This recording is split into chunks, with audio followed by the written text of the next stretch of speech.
Bonsoir, je m'appelle Brennan House et bienvenue sur Worldview Week Hour. Mon invité du jour est Costi Hinn. Son nom de famille vous dit sûrement quelque chose puisque son oncle c'est Benny Hinn. Ce soir, vous entendrez le témoignage de Costi Hinn et son avertissement contre les faux enseignements du Word of Faith. Costi, merci d'être parmi nous. Oui, j'ai accepté l'invitation avec plaisir, merci. Costi est avec nous à la radio aujourd'hui et il est depuis 2 jours, aujourd'hui et hier, au programme télévisé de Justin Peters. Justin est celui qui nous a présenté l'un à l'autre. Même si Justin et moi t'avons rencontré hier seulement pour la première fois en face, on se parlait néanmoins beaucoup au téléphone et tu étais un invité à son show à la radio. Mais malgré que ce soit ma première fois de te rencontrer, c'est comme si on se connaissait depuis des années lorsqu'on était sur le plateau de télévision. On a eu ce lien commun à propos de la vérité, la même conviction, on a beaucoup ri, on s'est vraiment apprécié comme si on se connaissait depuis des années, alors que ça fait à peine 2 jours. Oui, vraiment, je vous apprécie beaucoup, vous êtes des gens formidables. On apprécie que tu nous donnes un peu de temps. Donc, Costi est un pasteur en Californie, il dirige une église réformée, il a quitté le Word of Faith pour le Secret Sensitive Model. Ensuite, quelques années plus tôt, cette église a rejeté le Secret Sensitive Model pour une exposition des enseignements bibliques. On ne va pas discuter de tout ce soir, on va seulement recevoir pendant les 58 minutes disponibles. Pour le reste, vous devrez vous câbler sur l'émission de Justin Peters. Commençons alors avec ton témoignage, ensuite nous discuterons d'autres éléments. J'ai grandi dans le mouvement appelé Word of Faith, évangile de la prospérité dans tous les sens du terme. Je l'ai vécu, apprécié et en ai aussi parlé à mes amis ou camarades de classe. Je leur ai parlé du pouvoir de Dieu et enseigné même à ce propos. Ainsi vint un moment où les choses ont commencé à changer, disons que ma conversion approchait. J'étais au lycée et tout commença à s'écrouler. Pas vraiment ma vie en rapport avec la théologie. En fait, ce qui commençait à s'écrouler, c'était le monde parfait et sécurisé dans lequel je vivais, car des gens se penchaient sur mon cas et commençaient à se moquer de mon oncle. On me brimait à l'école. Beaucoup disaient des trucs comme « Ton oncle est un faux pasteur. Votre église est une fausse église. Vous ne dites pas la vérité. » Tous les jours, on débarquait à l'école dans une Mercedes-Benz. Donc, si tu es l'enfant d'un pasteur et tu viens à l'école dans une Mercedes-Benz, tu as déjà des gens à tes trousses. Sauf si ton père a 2 professions et qu'à part d'être un pasteur, il possède aussi son propre business et que la voiture a été achetée grâce à ce business. En fait, nous étions une famille d'église dont nous vivions dans le luxe comme des boss et nous voilà maintenant dans le ministère. Et ce qui est intéressant, j'ai appris dans un lycée chrétien réformé et les élèves de ce lycée me disaient tantôt « Mon père dit que ton église est une fausse église, mon père dit que ton oncle est un faux pasteur, que ton oncle enseigne des choses qui ne sont pas vraies. » Ces séances de délivrance que vous faites chaque dimanche soir, le premier dimanche soir de chaque mois, tout ça ce sont des foutaises, c'est du mensonge. J'étais encore un enfant et je défendais toujours mon oncle en leur répondant qu'il ne savait pas ce qu'il racontait, qu'on avait de la puissance, qu'on était loin, que mon oncle était un loin de Dieu et que eux, par contre, allaient dans des églises mortes et qu'ils étaient tous morts. Donc, si tu étais luthérien, baptiste, presbytérien, réformé, et si tu étais autre chose que le Word of Faith, tu étais considéré comme un chrétien mort ou une église morte ou juste comme un des haineux. Les chaînes d'information en parlaient, comme l'État de la foi, CBC l'a souligné, comme aussi NBC, Deadline ont fait un reportage sur mon oncle. Pour nous, c'était ce que je percevais étant jeune. Tout ceci constituait les preuves que Satan nous en voulait et voulait détruire notre royaume, le royaume de Hinn. Donc, nous, on croyait que c'était de la persécution, de la même manière que la Bible présente la persécution, tout comme ce qui se passe à travers le monde, comme le fait d'être chrétien entraîne autant d'épreuves. Même si ta vie est en jeu. Pour nous, les médias attaquaient tonton Benny et nous étions brimés parce qu'on était des Hinn et parce qu'on était de véritables chrétiens. Donc, quand j'ai commencé le lycée, je voulais jouer au baseball. Comme ça, j'aurais continué jusqu'au collège en devenant joueur professionnel. Là, je n'étais pas à fond, je n'étais plus à fond dans l'église et on ne me boumait plus vraiment car tout tournait autour du baseball. C'était ça ma vie. J'ai finalement commencé dans une nouvelle école. Mais avant, j'ai fait ce vœu devant Dieu. Je voulais que le Seigneur me bénisse, que je joue au baseball à l'université. Mais il fallait que je fasse un pacte. Prier, bien sûr. Parler avec foi, ok. Mais j'allais donc me sacrifier dans le service de Dieu afin de recevoir tout ce que je voulais, c'est-à-dire jouer au baseball à l'université. Ainsi, au lieu de débuter à l'université du coup, j'ai pris une année sabbatique pour travailler avec mon oncle Benny. Donc, en fait, tu as dit, Seigneur, si tu m'aides à jouer et exceller au baseball à l'université, je vais te servir auprès de mon oncle pendant un an, c'est ça? Absolument, c'est un homme de Dieu, et je dois aller le servir, et comme ça, Dieu m'ouvrira les portes, c'est-à-dire me bénira. Tout comme on voit à présent partout, donnez à un homme de Dieu, en l'occurrence Word of Faith, et vous serez bénis en retour, entre guillemets. Donc je suis allé travailler pour lui, et mon oncle est très gentil dans ma famille, on est tous gentils de nature. Mon oncle ne m'a jamais fait de mal, il n'a jamais été agressif ou grossier, il était toujours généreux. Donc tu étais très proche de ton oncle, alors? Exactement, je l'aimais beaucoup, et l'aime toujours, il est mon oncle, et je le respectais beaucoup. En fait, tu l'admirais. Voilà, c'est cela même. Dans tous les sens du terme, il était un oint de Dieu. Il s'occupait de nous, ne se prenait pas pour supérieur comparé à nous, il était bon envers nous, ce n'était pas un publiciste, c'était vraiment ce que je pensais de lui. C'est mon oncle, ma famille. Même mon père, je l'aime beaucoup, on était les meilleurs amis du monde. Il était très attentionné, gentil, un bon père en tout. Et il m'encourageait et il me disait qu'il était fier de moi. Donc, c'est des gens qui savaient m'encourager. These are supportive people. So this is not personal, it's theological. Absolutely. And so even when I'm working for my uncle, I have that same mindset. I'm going to serve him. This isn't Donc, ce n'est pas personnel, mais théologique. Tout à fait. Alors, même lorsque je travaillais pour mon oncle, j'avais la même prédisposition qui était de le servir, car j'avais hâte de bosser pour lui. Donc, nous nous mettions alors à voyager. Nous prenions des vols avec son avion privé en parcourant le monde tout en continuant le ministère. Et très vite, j'ai commencé à me poser certaines questions.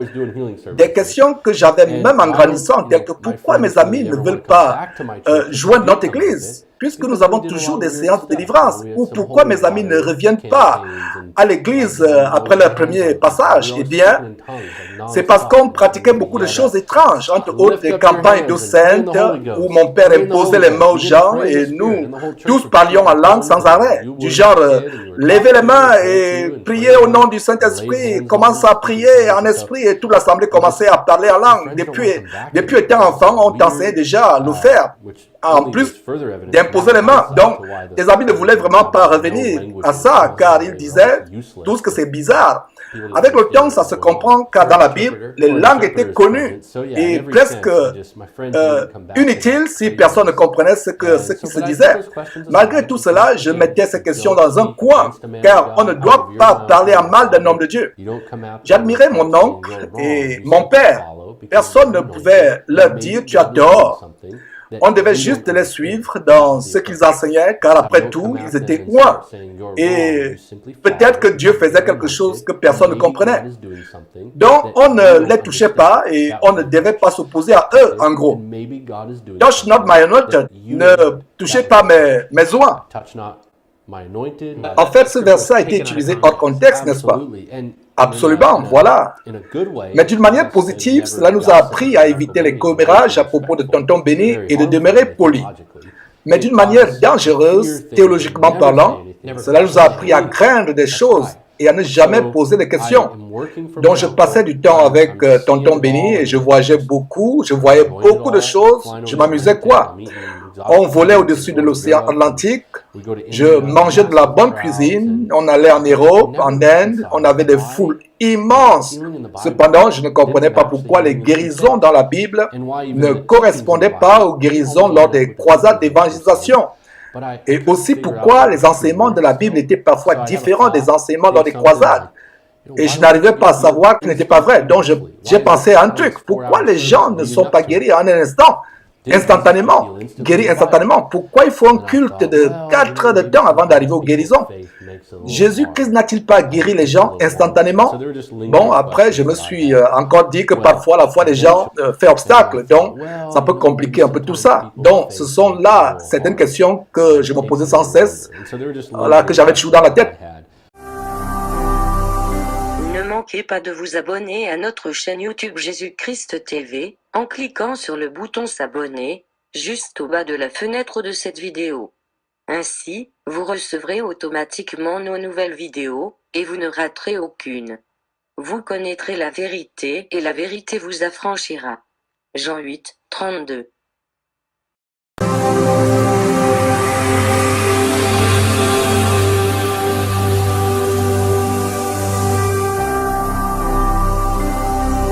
Jésus-Christ TV, vous connaîtrez la vérité et la vérité vous affranchira. Donc, évidemment, j'ai fini mon temps avec Tonton Benny et j'avais toujours des questions sans réponse. Et c'est comme ça que je suis allé à l'université débuter mes études. Je voulais te demander quel était ton rôle quand tu travaillais avec lui. J'étais un attrapeur, c'est-à-dire que j'attrapais les gens qui tombaient lors des croisades. J'ai aidé mon oncle à transporter aussi ses affaires dans l'avion, par exemple. Mon oncle était tellement généreux et je ne faisais pas un travail dur ou fatigant comme si j'étais un esclave. Mon boulot était peinard, c'est-à-dire que voyager avec lui, le servir et l'aider aux enregistrements dans les hôtels, attraper ceux qui tombaient durant les cultes. Donc, tu attrapais les gens, quand les gens reçoivent le Saint-Esprit, tu les attrapais. Oui, je les attrapais et ça devenait intéressant, surtout quand les plus gros enfants de Dieu tombaient. Il fallait deux d'entre nous pour soutenir la personne, ou encore lorsque les personnes tourbillonnaient ou volaient presque vers toi et tu ne savais pas trop comment les intercepter. Tu retirais simplement tes mains en disant ouf, j'ai échappé belle. Et parfois, nous aussi, nous recevions la vague quand tonton disait prenez-la, prenez-la. Et on tombait, émerveillé par tous ces mouvements.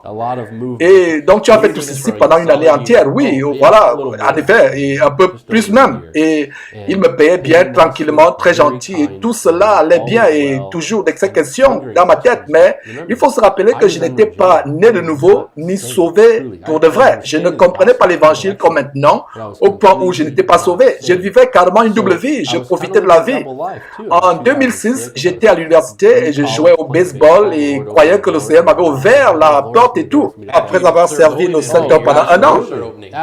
Ah oui, j'ai rencontré beaucoup de gens, y compris des femmes, et j'étais avec mon oncle. J'étais très content. Pour moi, c'était super. Là où l'élite mondiale de la foi se retrouvait. Je me disais que c'est cool. Je conduisais une Hummer avec des jantes chromées, chères, et cran télé inclus. Je m'amusais à fond. Je profitais de la vie. Oui, un enfant de la prospérité. Et je me suis retrouvé à l'université baptiste de Dallas, où tout le monde était gentil, juste comme ceux autour desquels j'avais grandi, c'est-à-dire ma famille. La vérité est qu'ils auraient pu et dû voir la distraction dans laquelle j'étais et dire qu'ils n'en voulaient pas. Au lieu de ça, le coach de l'époque, Dan Hifner, et en ce temps-là le président, Dr. Derek Cook, qui était un homme vraiment aimable, m'ont accepté dans l'équipe de baseball et tout semblait aller pour le mieux. Alors, je faisais partie de l'étude biblique avec l'équipe de baseball. Le coach Hifner était du genre disciple et il finit par être en charge d'un truc appelé The Hawks. Je dirais qu'il était un disciple de Jésus-Christ, d'une famille qui aimait le baseball. Il avait deux beaux-frères champions de baseball et en gros une belle famille chrétienne. Ils ont des épouses chrétiennes formidables. Les pères de certains sont pasteurs, donc vraiment des gens qui lisent la Bible. Ils mémorisent les Écritures et l'équipe de baseball bénéficiait du savoir biblique de la famille ou du cercle du coach. Donc, le Hawks, c'était le programme d'études bibliques. On commençait à mémoriser les Écritures, on commençait à aller aux réunions d'assemblée pour parler de l'Évangile. Et à ce moment-là, je vivais toujours une double vie. Je sortais avec mes amis faire la fête, dont l'immoralité était toujours présente. De même qu'il y avait des grains importants qui étaient... des graines importantes qui étaient plantées. Voilà qu'un jour, tout se bouscule maintenant. Disons, c'est un moment qui s'est déroulé et je me rappelle comme si c'était hier. C'était avant un match et Étant déjà sur le terrain, le coach Kivner s'est mis à nous regarder tous. Et il y avait de bons joueurs dans mon équipe. Certains sont toujours dans de grandes équipes aujourd'hui. Il dit, les gars, ne vous inquiétez pas des scouts. Calmez-vous, jouez, amusez-vous. Tout ceci, c'est pour la gloire de Dieu. Jouez pour la gloire de Dieu. Que vous gagnez ou que vous perdiez, que tout ceci soit pour sa gloire. Donc j'ai dit, ok.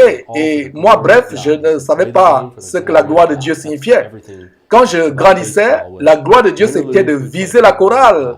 Et elle tombait. Et mon oncle disait, feu et gloire. Et donc, c'était ça pour moi, la gloire de Dieu. Donc, voici le coach qui dit aussi, pour la gloire de Dieu. Donc, je me disais, ok. Ensuite, il ajouta quelque chose que je n'ai jamais oublié. Ne vous inquiétez pas des scouts. Le Seigneur est souverain. Proverbe dit, le cœur du roi est comme un courant dans la main de l'Éternel. Il incline là où il veut. Donc, si Dieu peut changer le cœur d'un roi, il peut aisément renverser les scouts car il est souverain. Donc, j'ai pensé, souveraineté, d'accord. Comment donc pourrais-je être du côté de la souveraineté? Donc, tu n'avais jamais entendu parler de ce terme avant? Pas du tout. Surtout en tant qu'enfant sorti du Word of Faith, pour moi, souveraineté signifie que le Seigneur déclare, je reçois. Dieu déclare et je suis bénéficiaire. Je le déclare et Dieu l'accomplit. C'est comme ça que je comprenais ce qu'était la souveraineté. En gros, Dieu travaille pour moi. Il est mon esclave. Sa providence, et je ne savais même pas ce que cela signifie. J'aurais pensé au terme provision ou faveur de Dieu. Je connaissais tous ces termes. Déclare-le et obtiens-le, l'évangile de la prospérité en quelque sorte. Ah oui, exactement. Cependant, je n'avais aucune idée de ce qu'était la souveraineté. Donc mes pensées allaient dans tous les sens, mais je n'arrivais pas à comprendre le terme souveraineté. Et pourtant, il y avait beaucoup à apprendre à ce sujet. Bon, bref, je suis passé à autre chose et l'année suivante, j'ai obtenu mon diplôme et ainsi, j'ai fini avec mes études universitaires. Au même moment, j'ai rencontré une fille qui s'appelait Christine. On a commencé à sortir ensemble. Juste pour la petite histoire, nous sommes mariés à présent. Donc, elle était vraiment super, quoi. Elle avait 21 ans et étudiait à Azusa Pacific. C'était une nouvelle convertie qui apprenait et grandissait dans la foi grâce aux classes auxquelles elle assistait. Ces classes lui avaient fait prendre conscience qu'elle avait besoin du Seigneur Jésus dans sa vie et qu'elle devait s'éloigner du péché et totalement donner sa vie à Dieu. En fait, c'était un bébé spirituel qui ne savait pas comment grandir dans l'assemblée, la foi, et elle avait besoin d'aide comme chaque nouveau converti en a besoin. Donc, quand on a commencé à se fréquenter, je lui enseignais des choses élémentaires telles que l'évangile, la Trinité, et je savais tout ça parce que j'avais grandi dans l'église, bien évidemment. Bien sûr, il y avait des additions théologiques du Word of Faith. Je n'entrais pas dans les sujets à propos de la nature de Satan, ou Jésus prenant la nature de Satan sur la croix, ou lui expliquait des trucs comme quoi Jésus n'était pas vraiment Dieu, qu'il avait fait des miracles en tant qu'homme et non fils de Dieu. Et ton oncle a été filmé plusieurs fois enseignant ces choses. C'est la même chose à la télévision. Oh, et comment que Jésus était un homme et plus tard devint Dieu et qu'il a battu Satan étant homme et avec l'aide des hommes et qu'il n'était pas né de nouveau. Oui, né de nouveau. Bill Johnson enseigne aussi ces hérésies. Kevin Copeland en est un autre. Au fait, Costia a écrit un livre dans lequel il dénonce la culture de Jésus, le Word of Faith et Bill Johnson entre autres. Effectivement, c'est pour mieux expliquer tout ceci aux gens, qu'ils comprennent plus de quoi il s'agit. Donc, j'ai aidé Christine à comprendre les rudiments de la foi chrétienne, et malgré que je ne connaissais pas tout ce qui concerne la foi et tout ce qui a été mentionné plus tôt. Alors, elle apprenait et grandissait, et ce qui devait arriver arriva. J'ai commencé à apprendre et à grandir. Ma famille n'était pas vraiment enthousiaste à propos de notre relation, et voici la raison. Je leur avais dit que je fréquentais une fille bien et je voulais la leur présenter. Ils m'ont demandé, est-elle remplie du Saint-Esprit? J'ai dit, oh là là, ne recommencez pas avec vos histoires là, les gars. Ok, bon, oui, elle est remplie du Saint-Esprit parce que pendant la conversion, quand on reçoit Jésus-Christ dans sa vie, on reçoit le Saint-Esprit. J'ai eu mon diplôme dans une école baptiste, donc ça au moins j'étais au courant. J'étais arrivé au point où je ne pouvais plus parler en langue sans interpréter. Donc tes parents ne s'inquiétaient pas du fait que tu allais dans une école qui enseignait la Bible. C'était ça même la blague. Quand je rentrais à la maison, il n'y avait plus de parler en langue ni d'interprétation. Ils disaient, oh non, les baptistes ont gaspillé. Voici une conversation que j'ai eue avec mon oncle quand celui-ci avait entendu que j'avais été admis à DBU Dallas Baptist University. Tu sais quoi, Costi, les baptistes enseignent des mots solides. Si j'étais charismatique, je serais certainement baptiste parce qu'ils enseignent des termes forts. C'est ce qu'il m'avait dit. Je n'aurais pas dû vous le dire. Donc, les enfants vont à l'Université de la Liberté. Oui, les enfants d'un de mes coachs apprenaient à Liberty. Mais aucun des enfants de Algerie ou Benny Hinn n'y allait. Non, aucun n'y allait. Ils sont allés à Oral Roberts. Cependant, il y avait une bonne relation avec, à ce niveau. C'était du genre, les baptistes enseignaient du solide, donc il n'y avait pas d'autre moyen de lire la Bible. Donc certains de mes amis ont dit à mes parents, Costi a grandi dans une famille puissante. Il aura son diplôme dans une école baptiste, donc il a le meilleur des deux mondes. C'est ce que les gens prophétisaient. Il aura l'esprit, la parole, la vérité, il sera un grand homme de Dieu et tout ça. Si seulement il savait que la vérité est plus puissante que toute autre chose. À nouveau, je réfléchissais à tout ça et je voulais toujours respecter ma famille. Mais d'un coup, tout tournait autour d'une relation. Mes parents m'avaient dit, Christine n'est pas remplie du Saint-Esprit, elle ne parle pas en langue. Plus tard, ils ont changé d'avis parce que je leur en ai parlé davantage et maintenant, ils ont compris que le parler en langue n'est pas une preuve du salut. Donc, ils ne voulaient pas que tu épouses ta présente femme. Alors là, elle ne parlait pas langue. Mon beau-père est un homme merveilleux, vice-président d'une compagnie de fer, un homme très gentil. On va chasser ensemble et ma belle-mère est très gentille aussi, mais il n'était pas du cercle des Hinn et ma famille avait d'autres plans. Ils voulaient que j'épouse une femme qui était comme eux, avec des beaux-parents aussi qui devaient être comme eux, avec un héritage comme le nôtre, qui est celui d'être des stars de la deuxième génération. Donc, j'ai cassé avec Christine et je lui ai dit, écoute, je ne crois pas que tu sois ma femme. Je ne crois pas que tu sois de Dieu. Je n'ai jamais oublié cette seconde phrase. On était assis dans un terrain de stationnement, parking. On parlait, je me détachais d'elle. C'était la fin en fait. Et un mois plus tard, j'étais à bout. Et un mois plus tard, j'étais à bout. J'ai parlé à maman et lui ai dit que je ne pouvais pas juste me marier avec une inconnue comme ça pour vous faire plaisir. J'en ai marre. Christine est celle qui me convient. Donc, je recontacte Christine et on se retrouve autour d'un plat.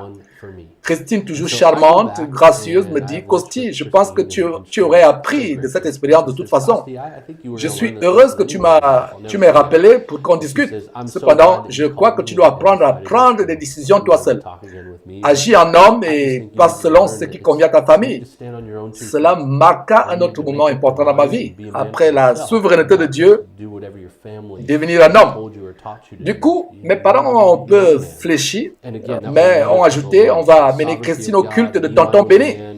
On va l'amener au service du vendredi saint et on va lui imposer les mains de sorte qu'elle reçoive elle aussi ce que nous avons. En fait, en tant que parent, si tu ne peux pas le battre, joins-toi à lui.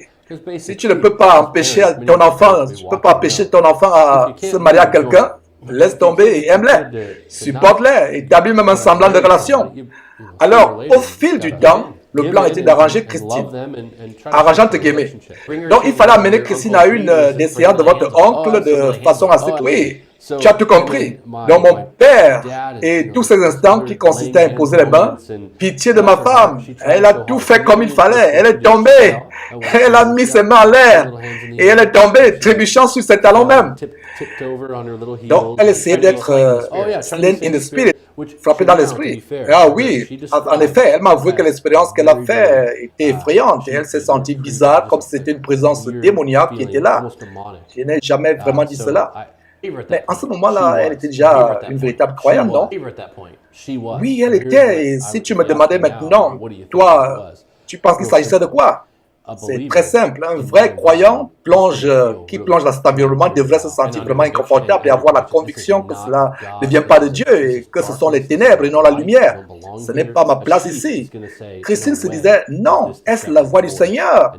Moi, j'étais déjà habitué à tout cela, mais pas elle. Je n'étais pas croyant en ce moment, là, n'est-ce pas? Non, on est censé tomber et tout. Donc, quand elle est tombée, je me suis dit, ok, génial, elle reçoit aussi ce qu'il faut. Et tout le monde serait content. Je voulais juste que tout le monde soit heureux et qu'on nous laisse la paix. que tout le monde s'entende bien. Ensuite va la partie du parler en langue. Il y avait des conférences telles que des conférences pour la jeunesse et on passait des bons moments et voici une femme qui vers la fin du service fait appel à la repentance et tout. Elle dit élève ta voix et prie en esprit, bouge tes lèvres et dis tout ce qui vient du bout de tes lèvres, blablabla, blablabla. Elle voulait enseigner comment parler en langue en fait.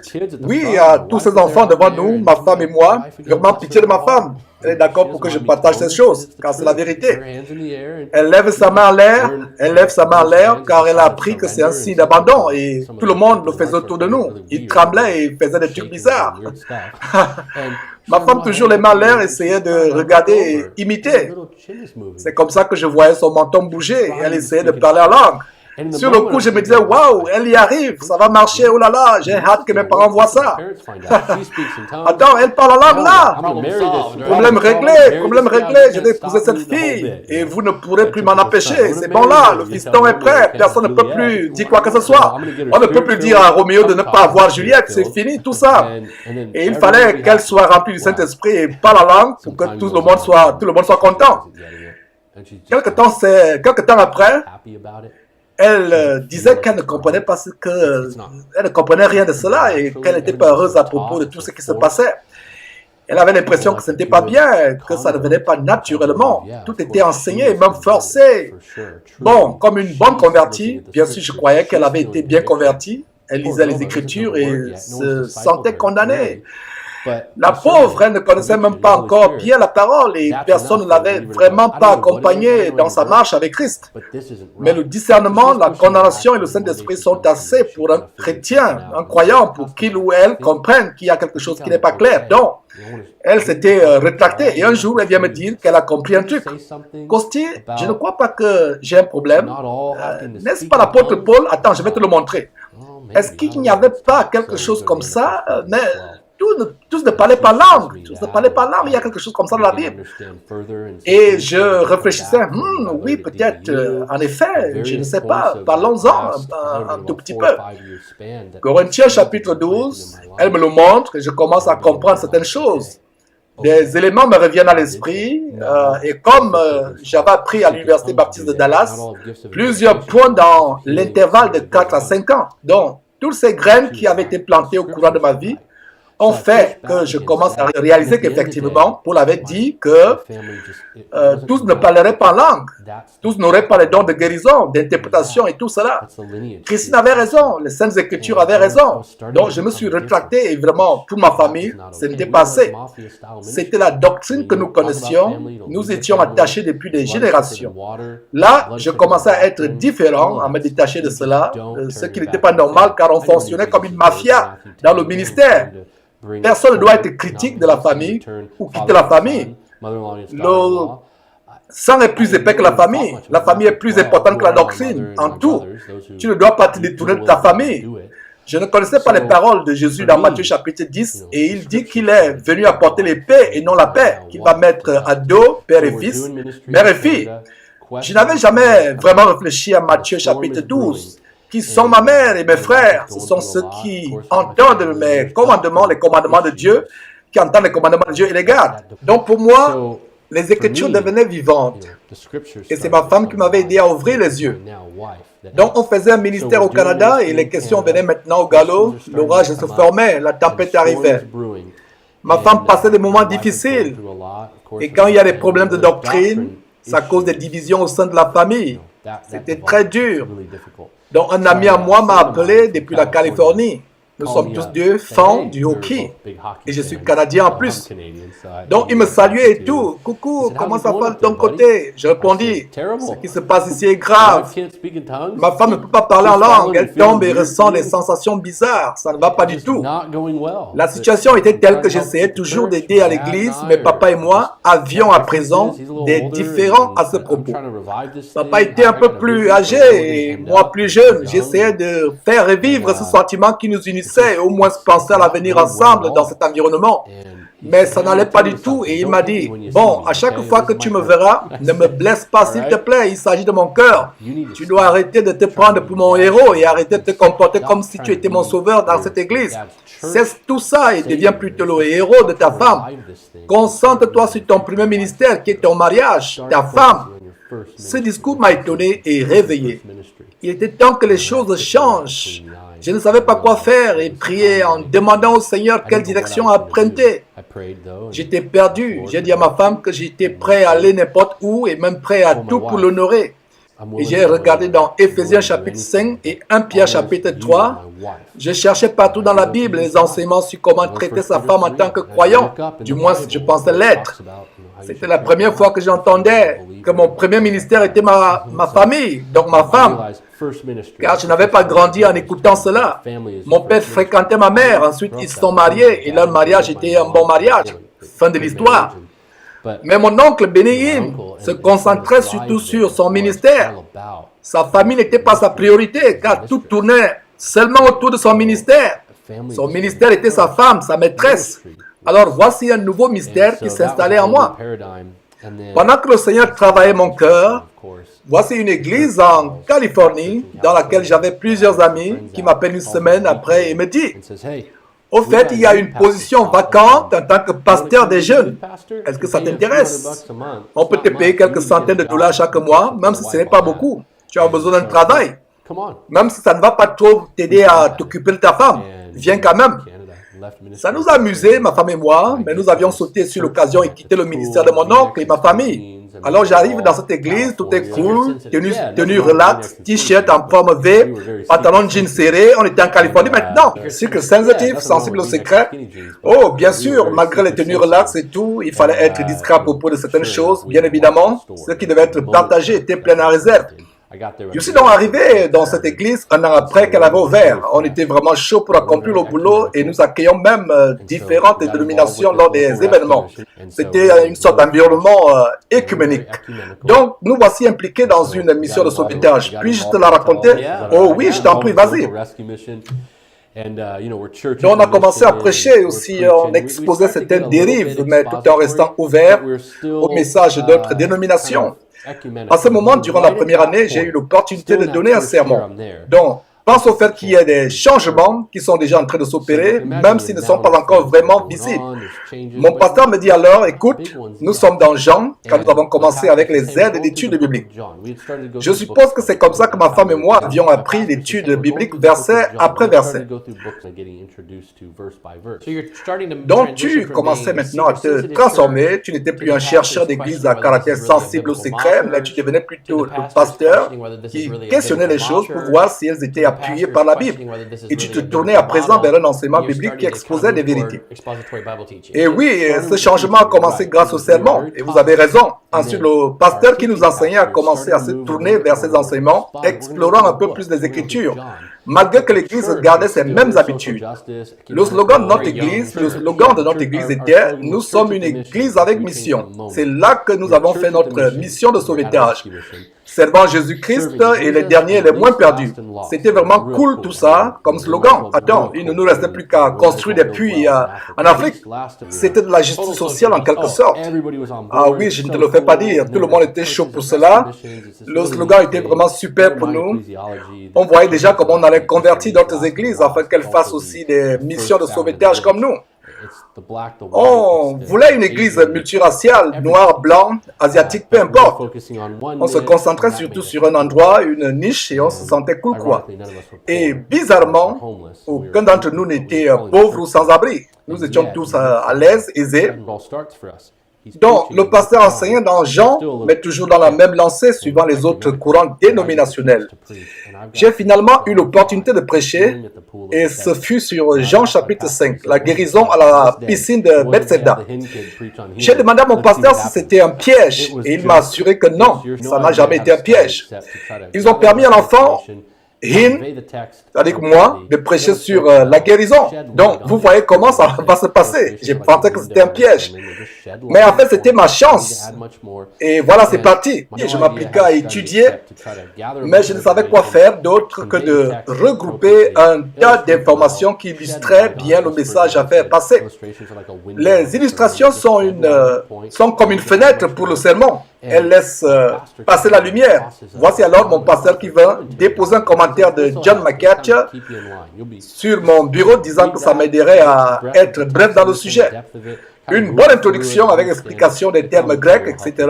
Je crois que c'est pendant que j'étudiais cela que ma repentance a eu lieu.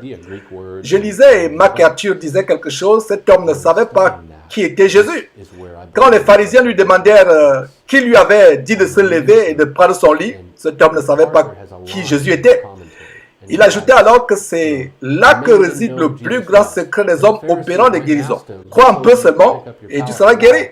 Ça m'a époustouflé au point où je n'en revenais pas. J'étais choqué. Donc on avait tort sur toute la ligne. On désignait ma famille les Hin. Nos enseignements étaient faux. Et il n'y a pas de discussion à propos de dons ou quoi que ce soit. Nous avions tort de mentir aux gens que s'ils croient juste assez ou un peu, Dieu les guérirait. C'était complètement faux. Je le réalisais pour la première fois. Oui, parce que l'homme avait été guéri sans même savoir qui était Jésus. Ah oui, tu as raison, c'est ça. Il ne connaissait pas Jésus et d'autres choses ont commencé à sortir de l'ombre aussi et par la suite, mes yeux s'ouvraient. Voilà pourquoi je crois que c'était à ce moment que ma repentance prenait place, la conversion d'un cœur mort, soudainement revenu à la vie. Éphésiens 2 nous dit, nous sommes morts par nos péchés. J'étais mort et tout à coup la parole se révélait et me sortait des ténèbres. Je me souviens que je lisais à travers le texte dans Jean chapitre 5. La multitude était là, je répète, la multitude. Mais il n'y a eu qu'un seul homme qui a été guéri. Alors que nous avions l'habitude de dire aux gens que la volonté de Dieu était de guérir tout le monde.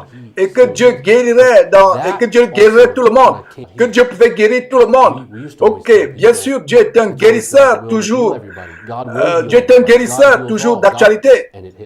Mais cet épisode a aussi été une révélation. Parce que dans un verset, un homme a été guéri parmi tant d'autres maladies. Est-ce que cela signifie que Jésus-Christ détestait les autres alors? Ou bien il est souverain et guérisseur? Ça m'a frappé ce que le coach avait dit, souveraineté. Je me suis dit, oh oh. Donc Dieu peut choisir de guérir quelqu'un et le faire aujourd'hui. Par exemple, quelqu'un fait des examens de cancer et les gens prient pour lui. Il retourne faire des résultats et du coup le cancer a disparu. On ne peut pas se l'expliquer, mais c'est Dieu qui agit et non Béni-Hinn. Dieu peut toujours faire des miracles, le salut est un miracle.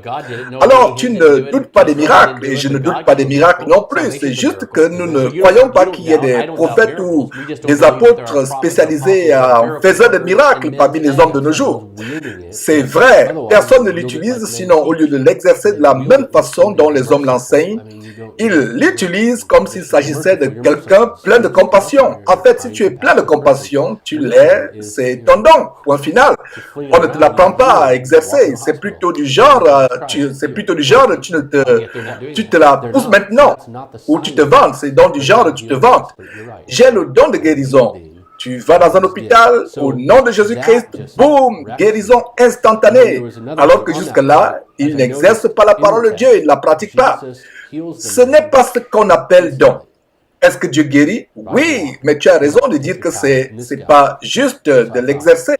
Et il y a autre chose à ce propos toujours, comme j'avais remarqué dans le passage où Jésus avait guéri l'homme instantanément, il lui a dit, lève-toi et marche. Prends ton lit, et voilà, le gars parti. Je me suis dit, comment? Et aujourd'hui, on a des cultes de 4 heures de temps. On doit créer une atmosphère propice avec une musique spéciale. Nous devons jouer la musique longtemps. Nous devons faire aligner les gens, les mettre en rang et leur dire, Dieu va étendre sa main sur toi ce soir. Ah non!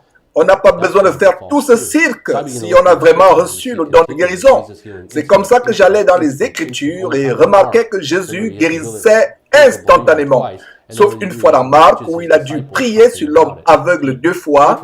Et ensuite, que fit-il? Il va enseigner à ses disciples quelque chose à ce propos. Il a prié 2 fois pour cet homme expressément. Il voulait enseigner quelque chose. Là, c'était une exception, car la norme était pour Jésus de guérir instantanément. Dans notre monde, c'est-à-dire celui des Béni-Hinn, il ne pouvait y avoir de guérison instantanée. Donc, pour moi, tout ça était faux. Donc, avec tout cela, j'ai commencé à me lamenter, car je devais prêcher ce sermon dans 3 jours, et là, j'étais vraiment mal. Je crois que je m'arrachais les cheveux pendant ce temps où je gueulais, où je criais, et je criais en me rendant compte que j'avais cru à un mensonge aussi cruel. J'étais loin. J'essayais de rectifier tout cela présent. Dieu est souverain. Je me souviens qu'il y avait un ancien de l'église, son nom était Gerald Bert, et il me regardait juste en souriant et il envoyait des messages à d'autres anciens de l'église, du pasteur Tony, celui qui m'avait permis de prêcher, que tu connais les prières de ces hommes. Comme ils guident, ils sont juste là, souriants, comme pour dire, on se comprend, on avance, on est ensemble, il n'y a rien de super, c'est juste une autre brebis, quoi. Mais ils ont commencé à remarquer cette transformation en toi, non? Oui, puisqu'on est tous ensemble, on observait seulement comment Dieu changeait les choses dans ma vie, dans leur vie, dans l'église même. Donc, la raison pour laquelle je disais qu'il s'agissait ici de ma conversion personnelle est le fait qu'on me parle seulement du fruit et de l'évidence du salut. En effet, je ne voulais plus rien entendre du Word of Faith, la parole de foi. Je ne savais pas qui ils étaient, ni ce qu'ils enseignent. Tout ça a été faux pour moi. Donc, je ne voulais plus rien savoir d'eux. Je voulais ce que la Bible disait, ce que Jésus disait et savoir ce que Jésus a fait. Je voulais connaître les enseignements du Nouveau Testament. Je voulais savoir quel était mon rôle, ma mission, et je voulais la remplir parfaitement.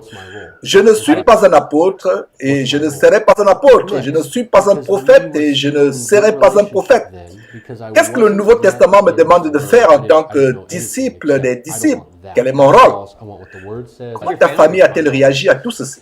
Je peux dire 50%, 50-50. On a toujours de bons rapports familiaux à ce moment. On avait toujours de bons rapports familiaux à ce moment-là parce que je n'avais pas encore la totale compréhension des choses bibliques. Je savais juste qu'on avait tort. Donc, maintenant que tu savais ça et que tu es là sur le plateau et récemment tu as enregistré 12 programmes de 30 minutes avec Justin Peters, tu es sur le plateau avec nous aujourd'hui en live sur 35 chaînes télévisées et ça va atteindre plus de 175 000 abonnés. Et ta famille sait sûrement que tu as eu des entretiens avec Justin qu'on a montrés sur nos chaînes. Clairement, ta famille est au courant de tout ça, ce que tu es en train de faire maintenant, n'est-ce pas? Oui. Alors, comment ils réagissent à tout cela? Bon, une fois de plus, comme je vous le disais plus tôt, les liens de sang sont forts. Ma famille n'apprécie pas le fait que je sorte de l'ombre pour exposer la vérité publiquement. Mon ministère n'est pas fondé sur une approche anti-Benny ou l'anti-charismatique ou l'anti-quoi que ce soit. Maintenant, je suis un pasteur qui prêche la vérité et qui repousse le mensonge. Donc en fait, les parents essaient de voir ça comme n'étant pas à propos de Benny Hinn, mais plutôt à propos de la vérité qui doit être prêchée. 1 Timothée chapitre 3, jette-y un coup d'œil.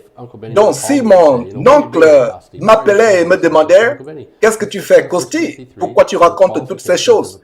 Je lui dirais « Tonton Benny, allons-y dans 1 Timothée chapitre 3 et lisons les caractéristiques d'un pasteur. Voici comment nous devrions approcher une telle situation. » Aussi, je vérifiais d'autres détails tels que les instructions de Paul à Timothée. Prêcher la parole, je me disais, ok, je vais le faire, mais mon sermon se tournait vers repousser le mensonge et exhorter. Je continuais mes recherches et j'ai lu Romains chapitre 16, 17 et 18 en marquant ce qui cause autant de discorde dans ce qu'ils enseignent. Maintenant que je suis pasteur, je dois m'y mettre sérieusement. Dans cette position, il faut former les gens, il faut étudier la parole. Tu dois connaître la doctrine. Pourquoi? La réponse est Hébreux chapitre 13, verset 17, qui dit « Obéissez à vos conducteurs et ayez pour eux de la déférence, car ils veillent sur vos âmes comme devant en rendre compte, etc. » Waouh! Quelle responsabilité! Je vais devoir rendre compte un jour au Seigneur Dieu. Donc, vous faites tout ceci à cause des âmes et non pour la réputation de votre famille alors. Exactement. Et maintenant, plusieurs membres de ma famille et peut-être beaucoup parmi les téléspectateurs aussi se sentent offensés. Ils nous prennent comme si je les agressais individuellement alors que ce n'est pas le cas. C'est comme je disais plus tôt, ça n'a rien de personnel, c'est plutôt un problème théologique.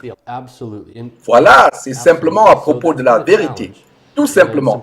Jusque-là, c'est un combat parce que certaines personnes se demandent quel rôle je joue exactement. Exactement. 2 Jean et le verset 10 dit, « Si quelqu'un vient à vous et n'apporte pas cette doctrine, ne le recevez pas dans votre maison et ne lui dites pas salut. » Verset 11, « Car celui qui lui dit salut participe à ses mauvaises œuvres. » Ce qui se passe en réalité, c'est que j'évite complètement certaines personnes, certains membres de ma famille. C'est nécessaire. Je ne vois pas mon oncle Benehin et c'est tout, on ne se voit pas. En analysant les relations qui ont été maintenues avec mes parents, je leur rends visite, on parle de tout ça, mais sans vouloir mettre quelqu'un sous le projecteur. Je te dirais ceci.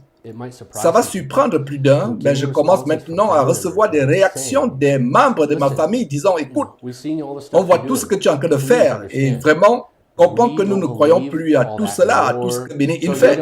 Nous ne croyons plus à tout ça. » Donc, certains membres de ta famille, pas Benehin, mais d'autres membres de la famille, commencent à analyser tout ce que tu es en train de révéler et disent « Nous sommes d'accord avec ce que Kosti dit là. » Oui, en effet, et certains ajoutent, vas-y mollo sur ce que tu dis de nous. Nous sommes d'accord avec ce que tu dis, mais doucement. Il s'agit de la famille.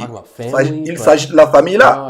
On te pose des questions à cause de ton nom de famille, mais ici, j'ai l'espoir que. Alors, concernant ta famille, le problème de certains n'est pas de connaître la vérité, mais plutôt d'éviter que la famille soit éclaboussée. Oh oui, bien sûr, parce que ça apporte aussi la honte sur la famille. Mais franchement, est-ce qu'il serait préférable de rencontrer Jésus-Christ un jour pour qu'il nous dise « Arrière de moi, toi qui pratiques l'injustice » pendant que toi tu implores « Seigneur, Seigneur » Tu veux le regarder dans les yeux, ses yeux de feu, après son avènement, et qu'il perce même ton âme de son regard de feu. Imagine l'illustration d'endurer le regard flamboyant de Jésus-Christ. Ou bien lui dire, je m'en foutais de la honte subie et de ce qu'on pensait de moi. Je m'en foutais de mon nom de famille. Je me préoccupais de ton nom à toi, Seigneur. C'est ce que je veux. Donc oui, ça peut paraître très embarrassant pour la famille, surtout quand il s'agit de nos propres familles et que les gens parlent et chuchotent à ce propos. Mais ça pourrait être la même chose pour toi qui regardes cette émission. Tu es par exemple un catholique et tu as maintenant un parent qui devient croyant de la Bible et qui croit en ce que la Bible enseigne sur Jésus. À savoir qu'est-ce que le salut, qu'est-ce que la repentance, et ils refusent maintenant les faux enseignements de l'Église de Rome. C'est vraiment honteux pour la famille catholique qui a été dans cette Église pendant des années, de génération en génération, surtout que ça fait déjà partie de leur héritage.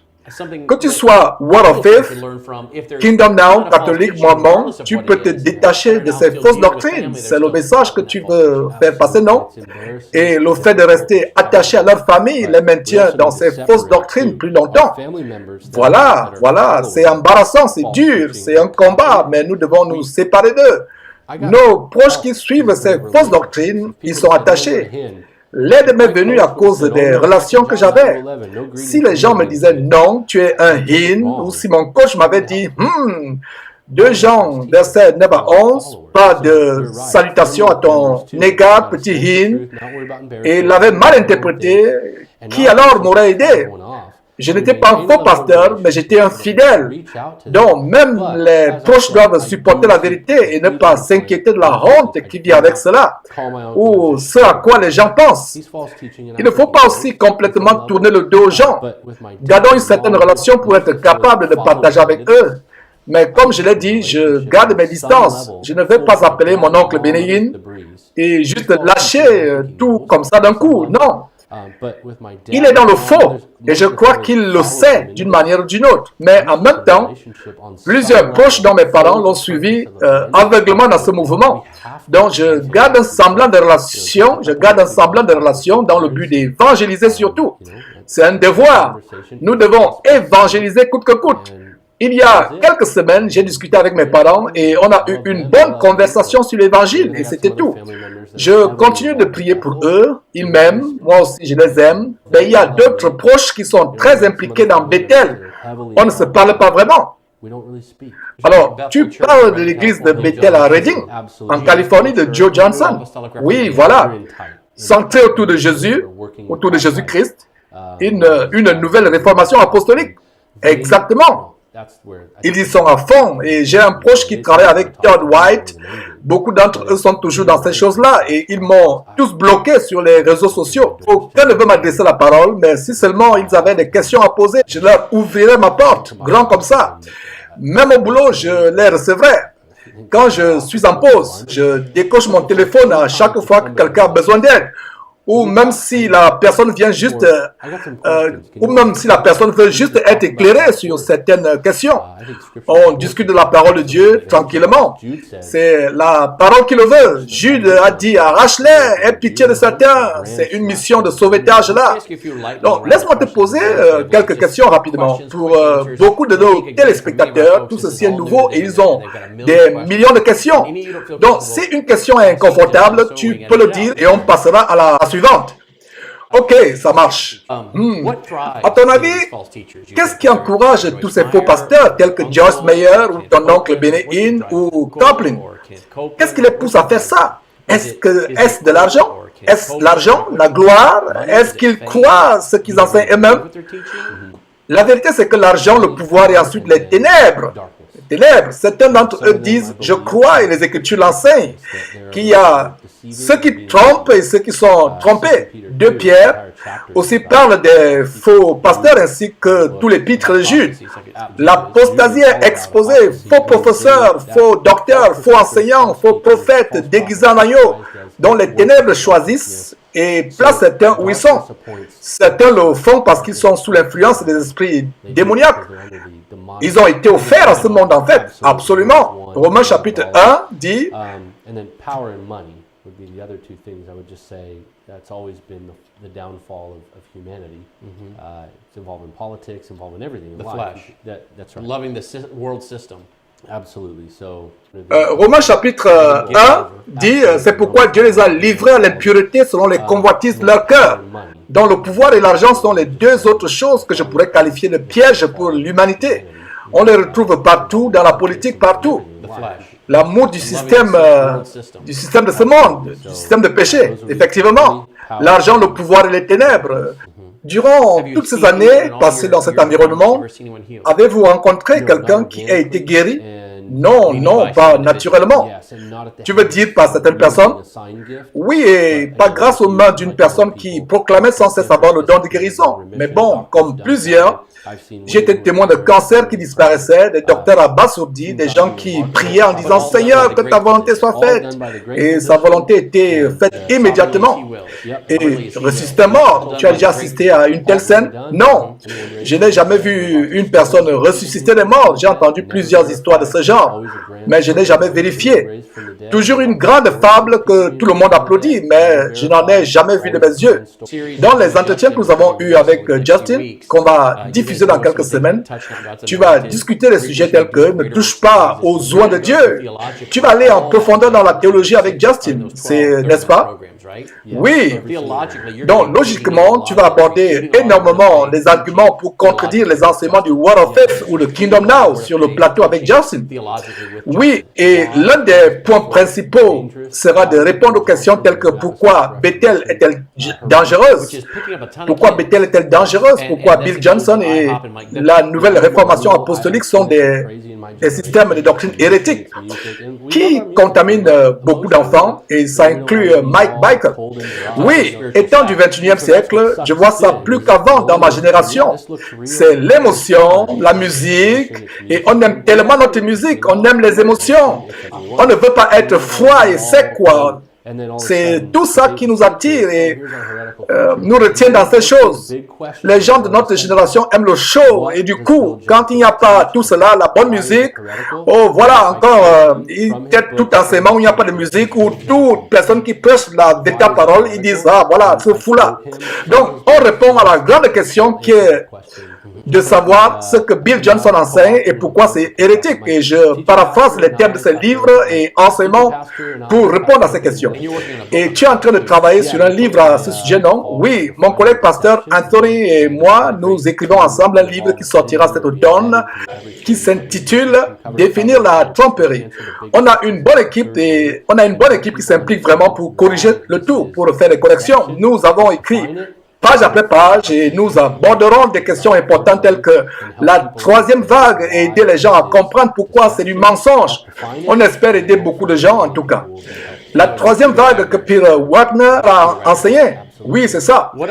Qu'advient-il des fidèles du Word of Faith, au Kingdom Now, qui suivent cette émission présentement? Parce que je sais que le mot fera le tour. Donc, que dirais-tu à tous ceux qui sont un peu sceptiques ou qui essayent de repousser tes arguments? D'après mon expérience, je peux dire qu'on avait tort et que Jésus n'a pas pris la forme de Satan. Contrairement à ce que Benny Hinn enseigne, Jésus était un homme et le Fils de Dieu. Les Écritures le disent clairement. Il n'a pas fait les miracles en tant qu'homme qui avait une relation juste parfaite aux yeux de Dieu. Il a accompli les miracles en tant que Fils de Dieu. Je dirais aussi que nous avons besoin de comprendre que ce n'est pas un débat. Ce n'est pas notre fierté qui est en jeu. Je préférerais bénir le Seigneur, louer le Seigneur avec quelqu'un qui sort tout juste du Word of Faith et qui dit « Ok, je ne me sépare pas complètement d'eux, je reste ouvert et prudent, mais qui du moins abandonne les faux enseignements sur Jésus. » En fait, ce n'est pas parce que tu ne crois pas seulement par la langue comme signe, mais ce que tu dis, c'est que tu as des amis pentecôtistes charismatiques qui rejettent complètement le mouvement de la foi de Word of Faith. Exactement. Et tu as toujours des rencontres avec eux sur des sujets importants tels que le salut. Donc ce n'est pas à propos de gagner un débat sur les dons ou par la langue. Ton souci, c'est de corriger les faux enseignements sur Jésus, l'évangile faux et toutes ces choses hérétiques qui se passent dans le Word of Faith. Voilà, j'ai dit, revenez-vous du Word of Faith, revenez à l'origine, à l'évangile pur de Christ, c'est-à-dire la sainte doctrine, qui est Jésus, la compréhension du salut. Toutes ces choses doivent être enseignées et arrêtez d'enseigner que Jésus était né de nouveau, comme Benny Hinn l'enseigne de manière hérétique, puisque c'est des choses hérétiques. Et il y a également Bill Johnson qui enseigne ces choses. Exactement, c'est la Trinité, on ne s'amuse pas avec ça. Retournons au christianisme original du 1er siècle. S'il y a des groupes qui ne sont pas d'accord, ok, discutons-en. Retournons à l'essentiel, en un mot. Le corps de Christ doit se rappeler de toutes les choses que nous ont enseignées les prophètes au 1er siècle, les apôtres au 1er siècle, et Jésus-Christ lui-même. Leurs liens avec Bethel et Bill Johnson sont brisés. Mon oncle Benny Hinn a vu ses papiers annulés. John Wimber et l'association des églises Vineyard ont confronté l'église de l'aéroport de Toronto en 1994 avec John Arnott. Toutes ces croisades de réveil ne sont pas des bénédictions, mais des malédictions. Beaucoup ne les aimaient pas. Donc, on ne peut pas forcer les pentecôtistes et charismatiques dans cette catégorie. Donc, c'est aussi mon encouragement envers ceux du Word of Faith, le mouvement de la parole de foi, qui sont attachés au mystère ou prodige ou miracle du soi-disant Saint-Esprit, qui n'est que des manifestations diaboliques. Revenez à votre bon sens. Il y a beaucoup de bonnes personnes qui ne sont pas hérétiques. Sortez de cette folie. Ouvrez la Bible et lisez ce qui est écrit selon le contexte. Amen. C'est ce que je dirais aussi. C'est ce qui t'a convaincu, le fait de lire la Bible dans le contexte approprié, le bon contexte. Oui, la Bible lue dans le bon contexte, cela est génial. Le Saint-Esprit t'a convaincu et la purification par les Écritures t'ont aidé, la sanctification par les Écritures t'ont aidé. Tu as étudié la Bible en faisant attention au contexte. La parole de Dieu, la présence du Saint-Esprit et les servants de l'Éternel qui étaient là pour me guider. Quand j'ai commencé à me révolter pour parler de la vérité, mon espoir était de rencontrer des gens comme toi, avec d'autres avec qui j'allais chasser l'hérésie et ainsi éviter la mort du mauvais côté. Accrochons-nous à la sainte doctrine et débarrassons-nous des fous, parmi lesquels le Word of Faith et les mouvements de prospérité, le Word of Faith ou le Kingdom Now, et avançons. Priez pour Costier et sa famille, surtout pour son oncle béni, que le Saint-Esprit le touche et travaille dans sa vie, que la vérité lui soit révélée. On ne connaît pas les plans de Dieu pour la vie de Benny Hinn, mais il peut l'amener à comprendre que ses enseignements sont faux. Ce serait vraiment merveilleux. Dieu n'a pas besoin de célébrités. Il n'a pas besoin de nous, mais il choisit de nous utiliser quand même. Remercions Dieu d'avoir utilisé Costi. Priez pour lui, pour sa famille, et même venez le rencontrer en face. On a payé le billet d'avion de Costi pour qu'il arrive ici au studio. On a payé ses frais d'hôtel. Il n'a rien payé pour venir à ce studio, sur ce plateau. On lui a pas fait payer son passage dans ce studio. Nous faisons ceci parce que nous devons exposer tout ce qui arrive à travers le monde, toutes ces hérésies qui arrivent à travers le monde. Nous donnons la plateforme à toute personne qui peut exposer ces vérités. Nous leur donnons gratuitement le plateau. Ils ne payent rien. Donc voilà. Donc Costi, par exemple, est venu passer de ces choses comme son oncle, dont les hérésies sont devenues populaires. Donc voilà. C'est gratuit tout ce que nous faisons et beaucoup de personnes écoutent Costi aujourd'hui et plus qu'ils nous écouteraient. Donc merci d'être venu à ce programme.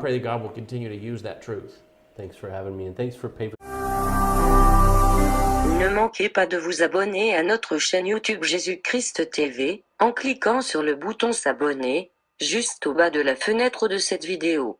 Ainsi, vous recevrez automatiquement nos nouvelles vidéos, et vous ne raterez aucune. Vous connaîtrez la vérité, et la vérité vous affranchira. Jean 8, 32.